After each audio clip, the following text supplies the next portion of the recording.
Bonjour. Bonjour. Alors, vous venez de... Bon, je vais pas dire vous, hein, ça fait trop hypocrite. Tu viens d'obtenir, en juillet 2007, le Non, prix c'est Nobel. en avril. Hein? En avril. En avril 2007, Ah, le le prix Nobel. certificat là, Oui, c'est le c'est avril, non, c'est le prix Nobel de la paix, c'est en 2007, oui. oui, c'est marqué 2007 sur le Oui, prix oui, Nobel oui. de la Mais paix. le truc que j'ai reçu, c'est 2008, avril 2008. Attends, oui, le prix Nobel que tu as reçu. Oui, c'est en 2007, oui. Alors, tu peux nous expliquer pourquoi et à quel titre Mais tu enregistres là en ce Oui, moment, oui, non? j'enregistre. Ben, j'ai reçu euh, avec, c'est le GIEC, le groupe intergouvernemental sur l'étude des climats, le GIEC, en anglais IPCC, Intergovernmental Panel on Climate Change, a reçu le prix Nobel de la paix pour ses rapports sur les fluctuations climatiques, ce qu'on appelle en anglais les climate change. Alors, au sein de l'IPCC, Mais tu n'es pas climatologue, si, tu es je suis climatologue. bioclimatologue. La bioclimatologie, c'est l'étude des rapports entre le climat et les phénomènes biologiques, en particulier la distribution des êtres vivants.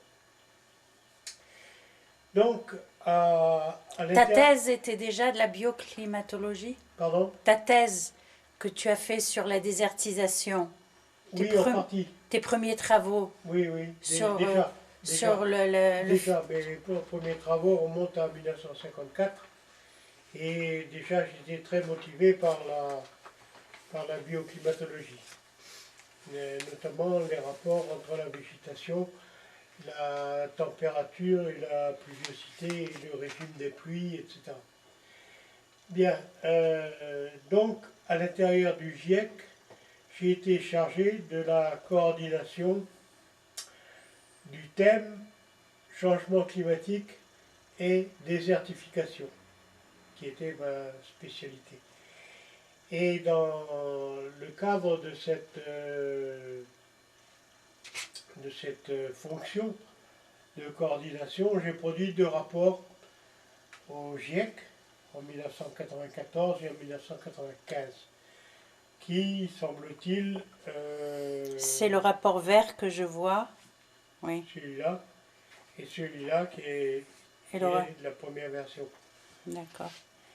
Et donc, il semble que ces 2 rapports aient reçu un accueil favorable, puisque le GIEC m'a remis un certificat pour ma participation à l'obtention du prix Nobel de la paix de 2007. Et vous étiez combien dans ce panel? Ah ben dans l'ensemble du GIEC, il y a 2500 scientifiques. Oh, c'est énorme! Mais parmi les responsables qui ont reçu cette distinction et sur, pardon, sur la,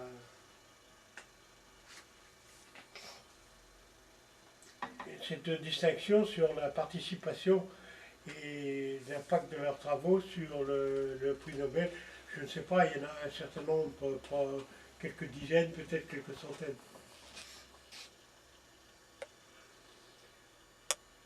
Et ce sont des scientifiques de, je ne sais pas, 150 ou 200 pays. Oui, donc c'est un vrai réseau international. Absolument, oui. Et vous avez eu des fonds, vous avez eu des financements pour faire ça, ou alors c'était à titre honorifique? Non, il y a eu, d'abord il y a eu le fonctionnement de l'IPCC, du GIEC. Euh, on a reçu des fonds pour organiser des réunions en particulier, mais il n'y a pas eu de recherche nouvelle. Il y a eu surtout des coordinations de recherche effectuées par divers organismes nationaux ou internationaux. Et la fonction du GIEC, c'était surtout la coordination et la synthèse des travaux faits dans divers pays par un certain nombre d'auteurs. Alors, quelles sont les conclusions de ces rapports? Et quelles sont les résonances? C'est-à-dire, est-ce que ce que l'on dit dans les médias est la même chose que vous, scientifiques, vous écrivez dans vos rapports? Est-ce que le climat change et devient plus chaud? Est-ce que nous allons assister à des changements climatologiques redoutables qui vont changer la surface du monde et la géographie humaine? Ou tout ça sont des balivernes? Non, ce ne sont pas des balivernes, mais disons que l'effet médiatique est très important. Et les médias annoncent comme certaines des choses dont les scientifiques ne sont pas certains. En particulier, il y a eu, avant la période présente, tout au cours du Quaternaire, des changements climatiques très importants, et avec augmentation de température, puis diminution, augmentation du CO2, puis diminution, augmentation du méthane, puis diminution, etc. Et ces changements n'ont rien à voir avec les actions humaines, ni la production artificielle de gaz carbonique, puisqu'ils se sont déroulés sur au moins 1 million d'années, alors que l'action humaine n'a un impact important que depuis, disons, 100 150 ans. Qu'est-ce que ça veut dire? Que ça veut dire que historiquement, l'homme, depuis 150 ans, abîme la planète de manière plus accélérée? Apparemment, oui. Apparemment, oui, mais comme je viens de vous le dire, il y a eu des changements antérieurs au cours de la période de l'ère quaternaire qui n'ont rien à voir avec l'homme et qui sont dus au forçage dû à la variation de l'orbite terrestre, la fameuse loi de Milankovitch qui date de 1930. Et tu penses que il va y avoir des réfugiés climatiques en très grand nombre, que par exemple, ce dont les médias adorent parler, c'est l'avancée des océans et évidemment la fonte des glaciers. Et Oui, euh, les médias, naturellement, aiment particulièrement dramatiser les situations.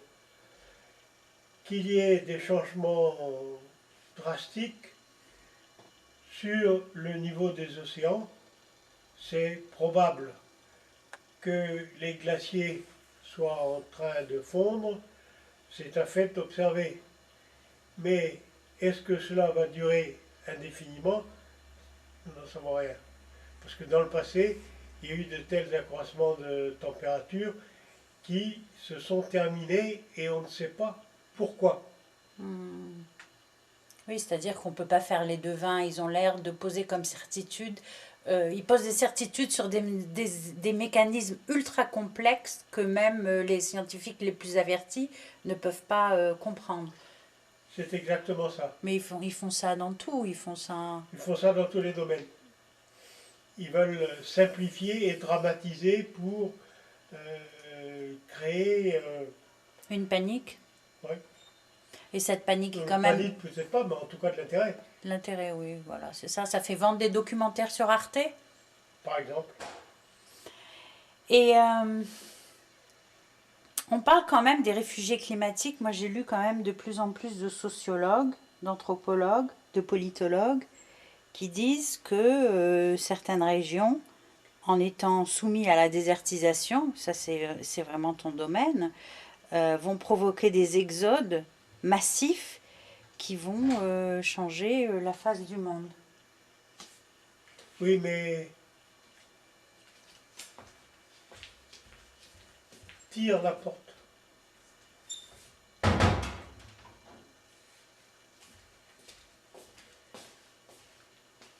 Ces exodes ont déjà commencé il y a déjà pas mal de temps, depuis, disons, au moins 50 ans. Et la désertification, ou ce que j'appelle plus précisément la désertisation, Qu'est-ce que c'est-à-dire c'est? c'est-à-dire l'extension des déserts, n'est pas essentiellement due au climat et à un éventuel changement de climat ou à des fluctuations climatiques. Il est dû essentiellement à une mauvaise gestion, à une surexploitation des ressources naturelles, en particulier de la végétation. Donc il y a un facteur politique. La gestion, c'est de la politique. Oui, C'est comme ça que les géographes éthiopiens expliquent la grande famine à l'époque d'Haïlé Sélassié. oui, là, il y a eu une. Il y a deux choses.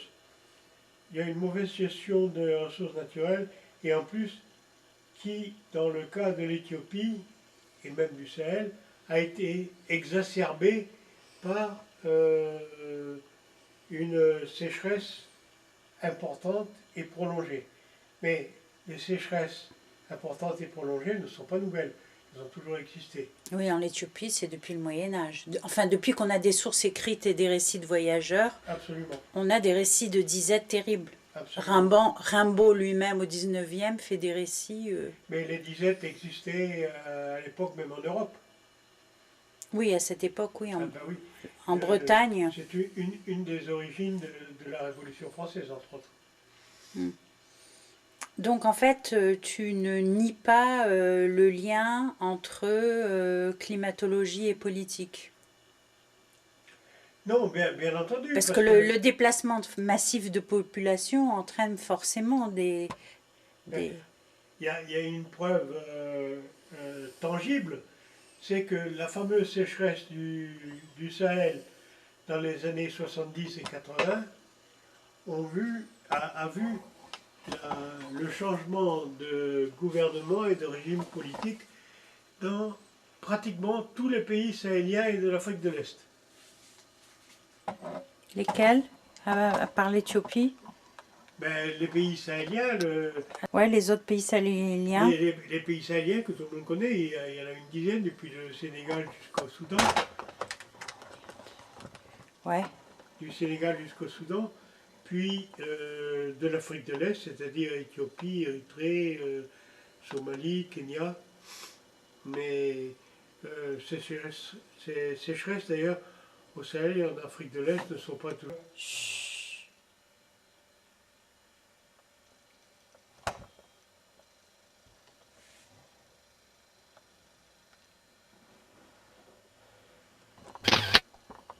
Ça va comme ça?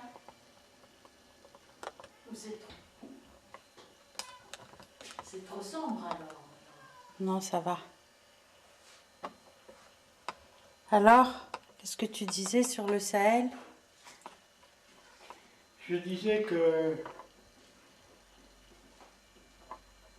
pendant et après la sécheresse du Sahel, des années 70 et 80, tous les gouvernements ont été changés dans la dizaine de pays sahéliens. La dizaine de pays sahéliens. Et, et évidemment, il y a une relation entre les conséquences de la grande famine, de la grande sécheresse sahélienne et la situation politique. Mm. Ça, c'est un fait objectif. Mais dans le futur, est-ce qu'on peut prévoir des exodes massifs? Ou alors là, c'est aussi des exagérations qui sont absolument pas maîtrisables d'un point de vue scientifique. Mais l'exode a commencé déjà depuis longtemps, depuis les années 60, déjà avant la sécheresse. Euh, le nombre de- d'habitants du Sahel qui ont émigré en Europe est très important. Je ne connais pas le chiffre, mais il est très important. Et tous les jours encore, la presse nous, nous parle de gens. Ils nous les montrent comme des réfugiés politiques. Donc pour toi, ce sont déjà des réfugiés climatiques? Ah, tout à fait. Pour toi, les hordes, les flux et les arrivages de subsahariens en Occident depuis les années 60, 50 même, je dirais 50 ou 60, 60. 60, sont beaucoup plus motivés par les changements climatiques et l'appauvrissement, en tout cas des sols, que les tyrannies politiques de leur pays? Oui, il y a deux causes. Premièrement, une mauvaise gestion des ressources naturelles par une population rurale devenue beaucoup trop nombreuse par rapport aux ressources. Et deuxièmement, par une mauvaise gestion politique, c'est-à-dire des, des phénomènes dus à une incompétence ou un manque d'honnêteté des responsables politiques. Je veux parler notamment de la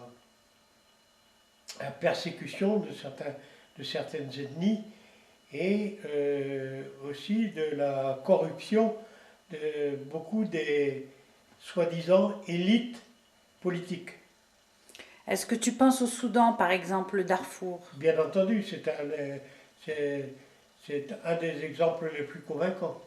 Oui, parce que j'ai lu quand même beaucoup les géographes. Je ne sais pas si tu connais Anne Cliff Hill, Non. qui a beaucoup travaillé au Darfour et qui a fait des études justement pluviométriques démontrant un déclin lent, certain et durable dans la région du Darfour. Et les géographes ont plutôt l'air de dire que l'ethnocide actuel ne peut pas ne pas s'expliquer si l'on ne prend pas en compte ces éléments objectifs de changement climatique. Qu'est-ce que tu en penses? Moi, je pense que derrière tout ça, il y a probablement des arrière-pensées politiques. Et Omar El-Béchir et sa clique. oui, mais ça c'est une chose. Et les fluctuations climatiques objectives, c'est une autre affaire.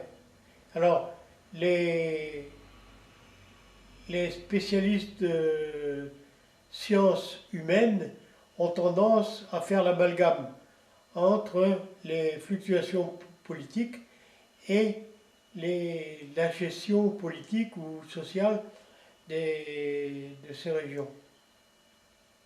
Et pourquoi il ne faudrait pas faire l'amalgame? Parce que ce sont deux choses différentes. Oui, mais dans la réalité, il y a une imbrication des choses, des facteurs. C'est vrai, mais quel poids donner à chaque facteur? Ah ben, c'est le travail de chaque science, non?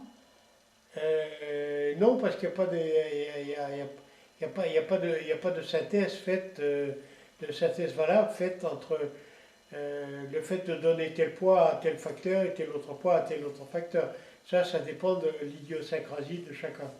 Oui, mais peut-être qu'il n'y a pas assez d'équipes pluridisciplinaires en sciences. Ça, c'est vrai. On laisse les climatologues tout seuls travailler ensemble et dire et faire leur rapport. Les anthropologues, eux, ont leur jargon et produisent leurs propres verbes. Ouais. Et de tout ça, on a l'impression que les sciences ne dialoguent pas ensemble pour justement pour mesurer l'impact de chaque élément. Oui, malheureusement, la synthèse est faite par Par les journalistes. par les journalistes, par les gens des médias, de façon générale, qui n'ont aucune compétence particulière dans le domaine. Et donc, par exemple, sur tout ce qui est changement climatique, est-ce qu'on n'aurait pas intérêt à avoir des programmes communs, justement, associant plusieurs domaines, c'est-à-dire mettre vraiment des politologues avec des climatologues C'est tout à fait mon avis. et des économistes. C'est tout à fait mon avis. Des économistes, bien sûr. Les économistes, plus d'abord les politologues par la suite. Parce que c'est la politique dépend de l'économie, bien évidemment. Et alors, comment tu résumes tout ton travail scientifique, toutes ces années de production scientifique, pour toi, se conclut par quoi? Par ce Nobel? Par ce... Non, non, ce Nobel n'est qu'un épiphénomène. Mes publications scientifiques montrent le rapport qu'il y a entre les phénomènes biologiques, notamment la végétation naturelle, et les climats et les fluctuations du climat. Notamment, j'ai fait plusieurs études, sur la variabilité des climats, et notamment la variabilité de la pluviosité dans les régions arides.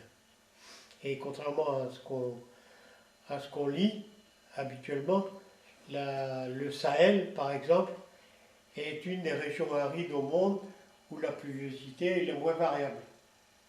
Elle est beaucoup plus variable dans les régions arides méditerranéennes. Attends. Qu'est-ce que tu disais déjà? Ces 30 ans de bilan scientifique? En plus, 40 ans, j'ai commencé mon travail sur le terrain en 1954 ou 52. C'était où le premier terrain? Mon premier terrain, c'était la Tunisie. Puis ensuite, c'était l'ensemble de l'Afrique du Nord, puis le Sahel africain, l'Afrique de l'Est, puis l'Amérique du Sud, le Moyen-Orient et un peu l'Amérique du Nord. Ou alors le monde entier est devenu terrain? Les zones arides du monde, oui. Les zones arides et semi-arides du monde. Qui ont beaucoup en commun. Oui, bien sûr. Mais certaines sont bien gérées. Par exemple, les zones arides des États-Unis sont de façon générale bien gérées, ainsi que les zones arides de l'Australie, contrairement aux zones arides asiatiques ou africaines. Et ça a un impact. Oui, c'est-à-dire que... Ça veut dire quoi, bien géré? Bien géré, c'est que le prélèvement de ressources renouvelables annuelles est inférieur à la production. Dans la mesure où le prélèvement est supérieur à la production, on diminue le capital. C'est comme un compte en banque. Si vous prélevez plus que ne rapporte votre compte en intérêt, vous diminuez votre capital. C'est évident. Mais pour les ressources naturelles, c'est exactement la même chose. Alors, une population trop nombreuse, que ce soit une population humaine, une population animale, a naturellement tendance à prélever de plus en plus et souvent bien au-delà des capacités de régénération et de production des ressources naturelles. Le Darfour, c'est un peu ça, hein, parce qu'ils étaient quand même assez nombreux. Enfin, 6 millions en 1983 sur un territoire aussi grand que la France, mais un territoire aux trois quarts très désertique. Mais le Darfour, dans les années 60, était loin d'être un désert. Hein. Mais tout à fait. Le sud Darfour en particulier, ce n'est pas un désert, ça fait partie de la zone soudanienne entre l'équateur et les tropiques du Cancer. Et le nord du Darfour C'est immense le Darfour, il ne faut pas l'oublier. Le nord du Darfour est dans le Sahara, le sud est dans les zones humides et confine avec le sud, avec toute, euh, toute la zone humide de l'Afrique centrale.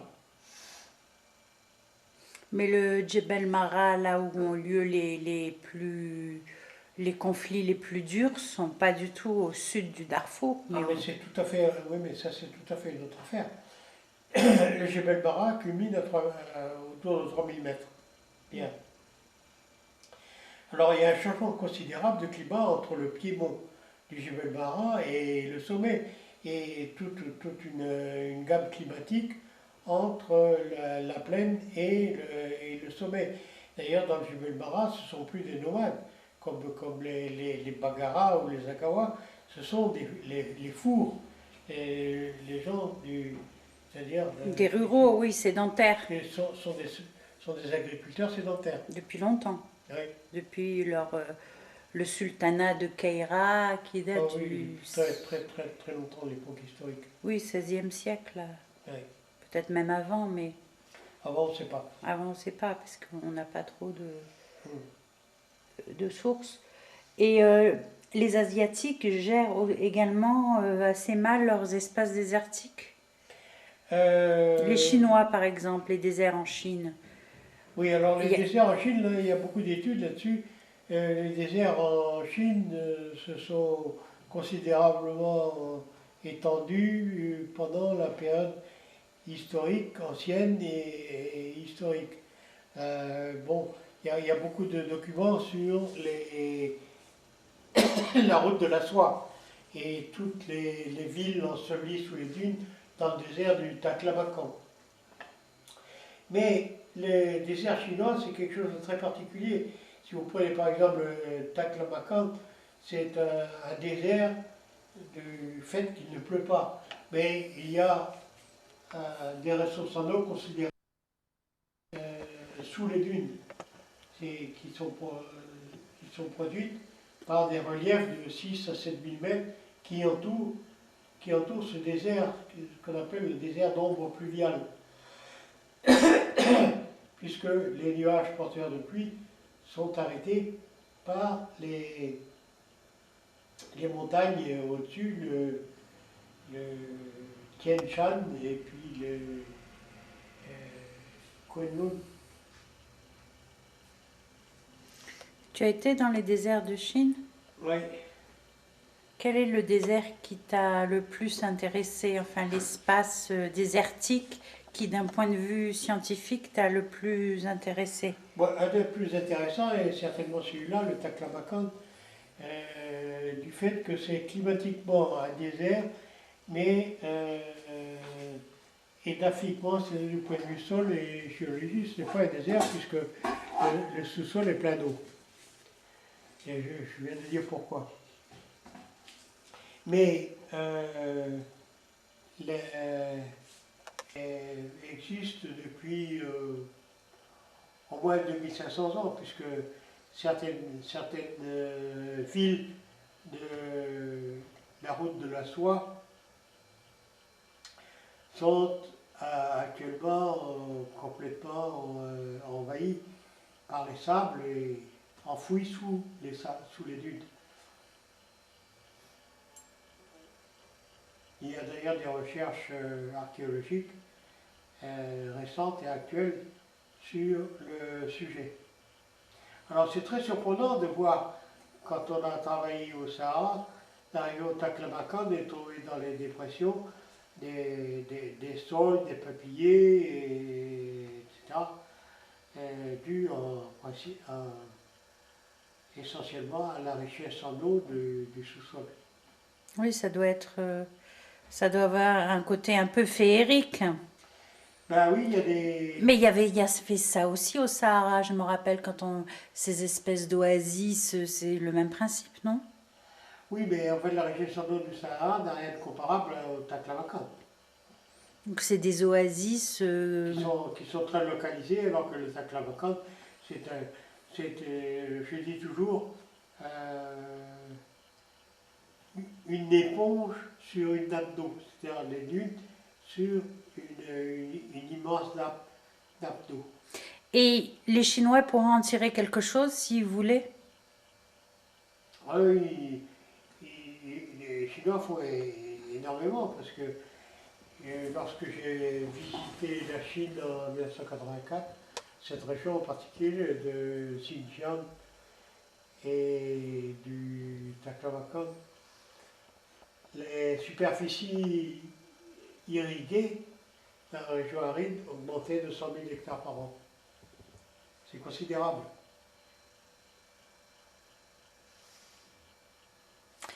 Et alors maintenant, tu vas travailler sur quoi? Est-ce que tu vas t'arrêter complètement d'écrire ou tu comptes encore écrire des choses? Alors moi j'ai encore des choses à écrire, mais qui sont déjà plus ou moins spécialisées. J'ai un travail à effectuer qui est d'ailleurs commencé, bien avancé, sur la phytogéographie du Sahara. Et puis un autre livre à écrire, dont j'ai écrit d'ailleurs des chapitres sous forme de notes sur les atriplex. Les atriplex sont des plantes, souvent des arbustes, qui sont très résistantes au sel et à la sécheresse, et qui peuvent servir, dans beaucoup de cas, à l'alimentation des animaux domestiques. Oh, mais la triplex, ça fait un moment. Déjà, quand on était enfant, on n'arrêtait pas, tu n'arrêtais pas de prendre des photos d'atriplex. Ah oui, c'est pas l'intérêt nouveau, Ça fait un moment que les atriplex, ça fait 50 ans que je que m'y intéresse. que tu mises sur les capacités nutritives. Oui, oui, je sais, mais il y a une synthèse à faire qui n'a jamais été faite. Et donc là, tu vas faire une synthèse sur, Ouais. sur Sur, le tout à triplex. C'est- Et c'est- la triplex, il pourrait aller en Chine ou alors... Mais ça dépend. Oui, il y en a d'ailleurs des atriplex en Chine. Mais les atriplex sont adaptés aux régions arides et désertiques, soit méditerranéennes, soit tempérées. Il n'y en a pratiquement pas en zone tropicale. comment ça se fait? Je ne sais pas pourquoi, mais c'est d'autant plus curieux que ces atriplex sont très résistants à la chaleur. Je pense que c'est une affaire de longueur du jour et de la nuit, de photopériodisme. Par exemple, j'ai expérimenté en Éthiopie la croissance des atriplex. Eh bien, en Éthiopie, c'est-à-dire vers 9-10 degrés de latitude nord, les atriplex ne fleurissent pas. Donc pas de production de graines, donc pas de multiplication. Alors je pense que c'est ça qui limite l'expansion des atriplex en zone tropicale. Donc on revient toujours au premier terrain, hein, à la fin. À la climatologie, Hmm. oui. On a beau faire le tour du monde, on revient toujours au premier terrain. Tu aurais quelque chose à dire? Sûr. Je sais pas. Ouais, je veux dire que Sur ce qu'est la science aujourd'hui, d'un point de vue plus général. Ouais. Sur le démantèlement du CNRS, par exemple, puisque c'est des actualités. Est-ce que ces recherches, tu les as faites grâce au CNRS ou pas du tout?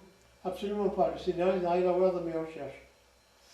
Bien que j'ai été financé par et salarié du CNRS pendant des années. Mais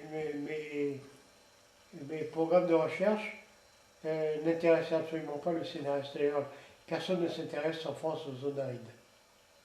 Ah, quand même, il y a des géographes. Quelques géographes.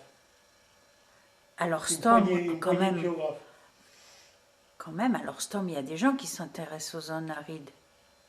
Enfin, l'ancien Norstom, L'IRD. l'IRD, Oui, oui, mais enfin, finalement, assez peu de monde. comparé aux anglo-saxons, tu veux dire? Oui, absolument. Pourquoi? Parce que ils ont des intérêts beaucoup plus réels à s'y intéresser. Les Australiens y ont intérêt, les Américains aussi. Les Sud-Africains, Nous, les on n'a pas Australiens, trop de zone aride. les Américains. En France, il n'y a pas de zone aride en France. Oui, donc, et puis l'Afrique. Et l'Afrique, bon, les Français sont de moins en moins actifs en Afrique. Les Chinois doivent être forts, non? Sur les études arides. Est-ce qu'ils ont pris la relève? Est-ce que les scientifiques chinois Les Chinois travaillent bien et beaucoup sur les zones arides. ils font des travaux intéressants, Oui, qui publient en anglais, certainement.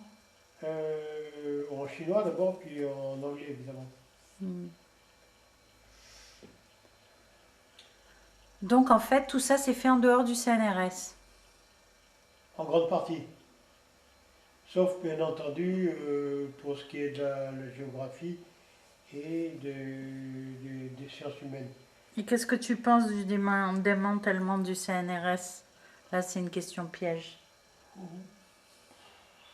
Je pense que le CNRS est beaucoup trop grand et très difficile à gérer convenablement.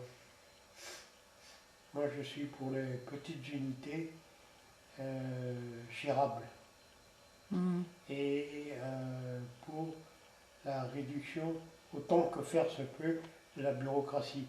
Or, le CNRS était devenu, depuis le CNRS a été inventé après la Deuxième Guerre mondiale, était 15 000 CNRS avait, je crois, environ 15 000 personnes, dont, je ne sais pas, un quart de chercheurs et beaucoup d'administration. C'est devenu un mammouth Ah oui, donc tu administratif. tu seras assez d'accord avec Allègre.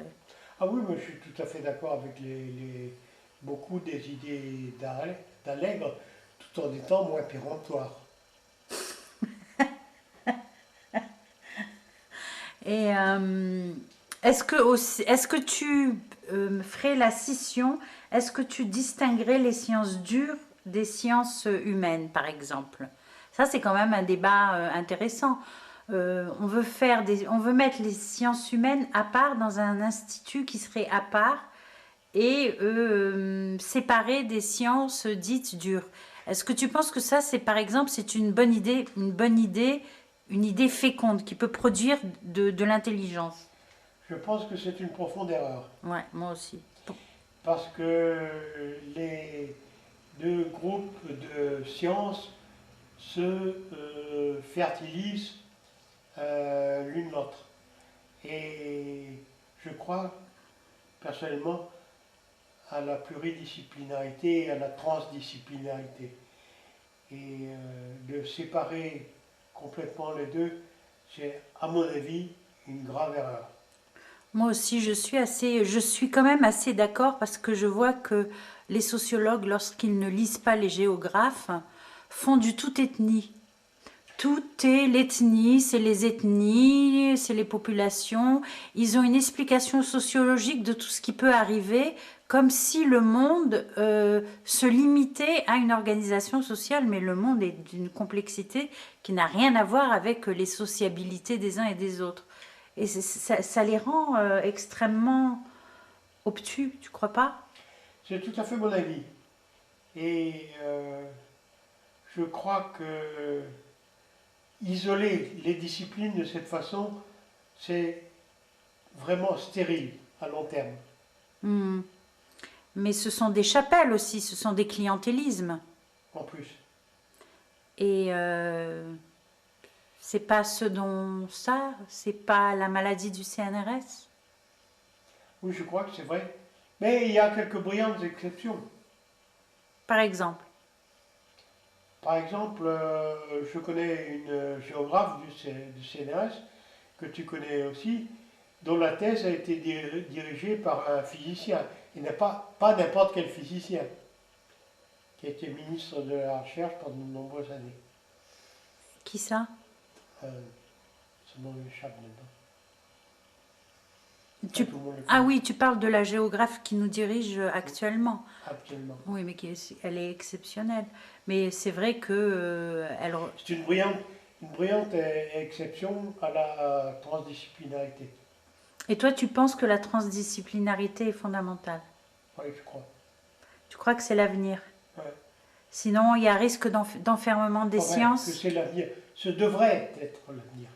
Parce que l'enfermement scientifique, ça aboutit à des visions tronquées, à ton avis?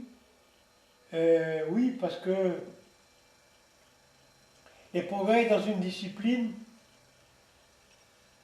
sont liés aux progrès dans les autres disciplines. Tu peux dire ça pour la climatologie? Oui, tout à fait. Les Tout à fait. progrès. Par exemple, les progrès en climatologie sont considérablement renforcés par la télédétection, la détection spatiale, notamment par les satellites. Voilà, Ah ce oui, sont des bien disciplines sûr. totalement Oui, différentes oui, complètement, et qui oui. se renforcent l'une l'autre. Ah oui, oui, oui. Effectivement. Tu aurais autre chose à dire sur l'avenir de la science et par exemple, la position des scientifiques dans la vie, La position scientifique dans la dans la vie, société. Je trouve que tout va très vite et on n'aime pas les gens qui pensent lentement. Pour faire tes travaux, il a fallu du temps, non? Un peu de patience et quand même un entêtement. Oh, c'est ah, pas du zapping, la science. On peut pas être scientifique et zapper.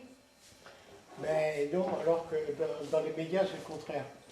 Or, c'est les médias qui rendent compte en grande partie du moins, des progrès scientifiques. Alors, Et qui influence quand même la société, qui influence nos enfants, leur goût, leur dégoût, leur mode. tout à fait. Mais je pense qu'il y aura beaucoup de changements à l'avenir et que ce qu'on pense aujourd'hui n'est pas nécessairement ce qu'on pensera demain. Euh, pour ça, il faut s'intéresser au passé. Et notamment, je pense que la paléoclimatologie est une science très, très intéressante.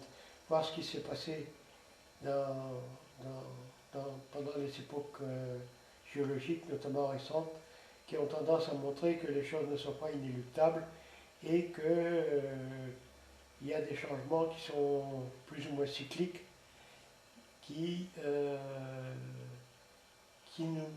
souvent nous échappent sur le court laps de temps sur lequel nous intervenons. Oui, parce que les calculs que l'on peut faire oublient toutes les variables aléatoires. Enfin, c'est quand même l'aléatoire dans la science. On ne peut jamais l'oublier. L'accident, l'accidentel, on ne peut pas penser que par courbe et que par tendance. C'est tout à fait exact. Par exemple, en climatologie, il y a des phénomènes aléatoires qu'on ne peut pas prévoir.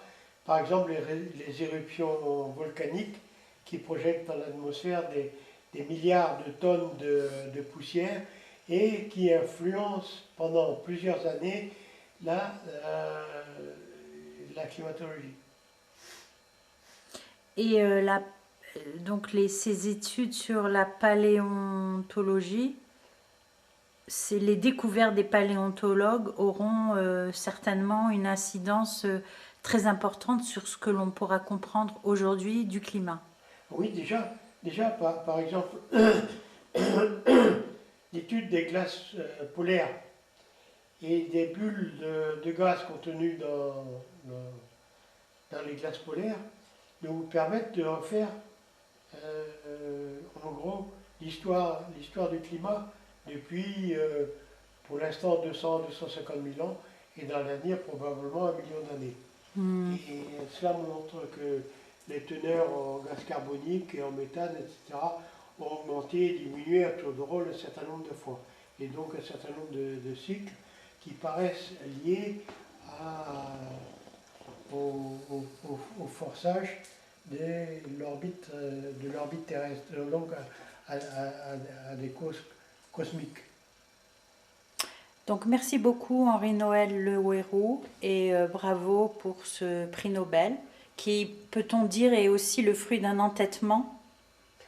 Et écoutez, oui, pour avoir un impact, il faut taper sur le même clou pendant longtemps. Ça sera le mot.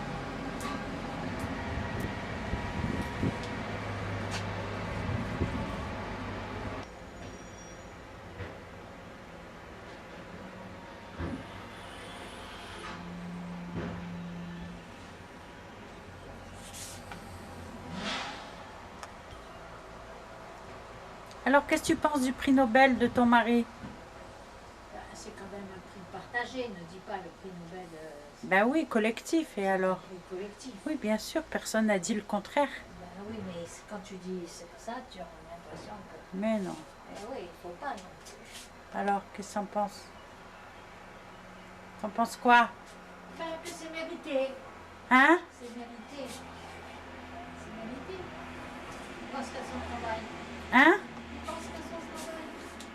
C'est normal.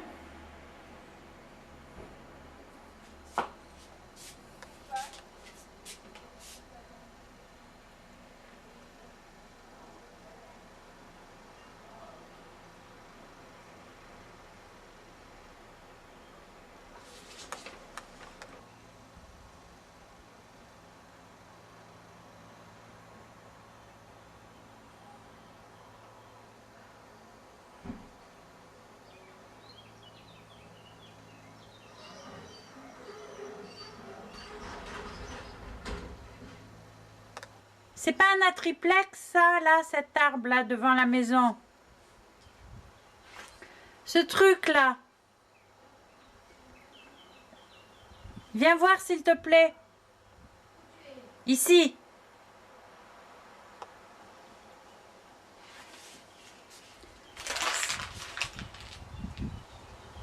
Si. C'est des tchupis.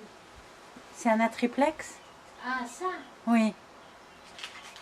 Je ne sais pas. Je crois pas. Qu'est-ce que c'est comme arbre? C'est pas un triplex.